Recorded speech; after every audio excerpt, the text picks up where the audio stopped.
नमस्कार, आपके अपने द रियल स्पिरिचुअलिटी चैनल में आपका स्वागत है।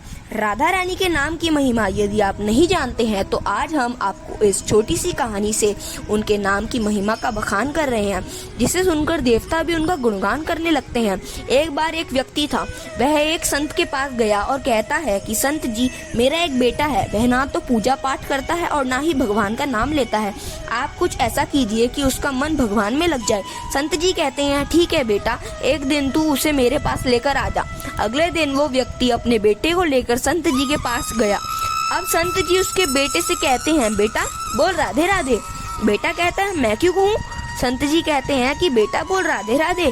वो इसी तरह से मना करता रहा और अंत तक उसने यही किया, मैं क्यों कहूँ राधे राधे। संत जी ने कहा, जब तुम मर जाओगे और यमराज के पास जाओगे तब यमराज तुमसे पूछेंगे कि कभी भगवान का नाम लिया है, कोई अच्छा काम किया है? तब तुम कह देना कि मैंने जीवन में एक बार श्री राधा रानी के नाम को बोला है, बस एक बार। इतना बताकर वह चले गए। समय व्यतीत हुआ और उसके बाद वो मर गया। यमराज के पास पहुंचा।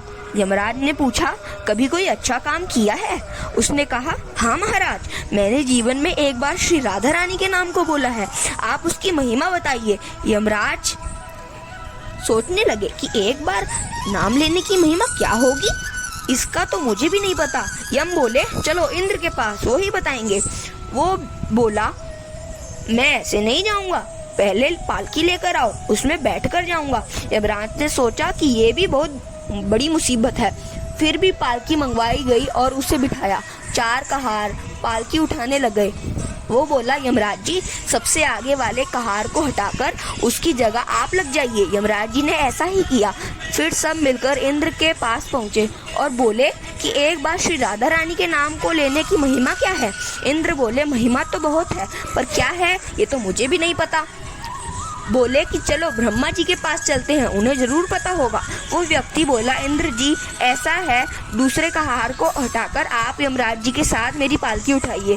अब एक और यमराज पालकी उठा रहे हैं और दूसरी तरफ इंद्र लगे हुए हैं। पहुंचे ब्रह्मा जी के पास। ब्रह्मा ने सोचा कि ऐसा कौन सा प्राणी ब्रह्मलोक में आ रहा है जो स्वयं इंद्र और यमराज पालकी उठाकर ले आ रहे हैं।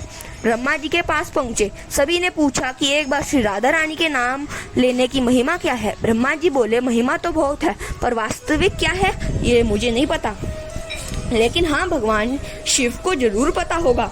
वो व्यक्ति बोला कि तीसरी कहार को हटाइए और उसकी जगह ब्रह्मा जी आप लग जाइए।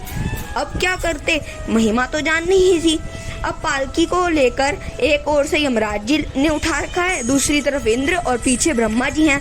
सब मिलकर भगवान शिव जी के पास गए और भगवान शिव से पूछा कि प्रभु, श्री राधा रानी के नाम की महिमा क्या है? केवल एक बार नाम लेने की महिमा आप कृपा करके बताइए। भगवान शिव बोले, ये मुझे भी नहीं पता, लेकिन भगवान विष्णु जी को जरूर पता होगा। वो व्यक्ति शिव जी से बोला कि अब आप भी पालकी उठाने में लग जाइए। इस प्रकार ब्रह्मा, शिव, यमराज और इंद्र चारों उस व्यक्ति की पालकी उठाने में लग गए और विष्णु जी के लोक पहुंचे। विष्णु जी से पूछा कि एक बार श्री राधा रानी के नाम को लेने की महिमा क्या है? विष्णु जी बोले, अरे, किसी को स्वयं मृत्यु का राजा यमराज, स्वर्ग का राजा इंद्र, ब्रह्मलोक के राजा ब्रह्मा और साक्षात भगवान शिव उठा रहे हो, इससे बड़ी महिमा क्या होगी? जब सिर्फ एक बार श्री राधा रानी नाम लेने के कारण आपने इसको पालकी में उठा ही लिया है, तो अब ये मेरी गोद में बैठने का अधिकारी हो गया है।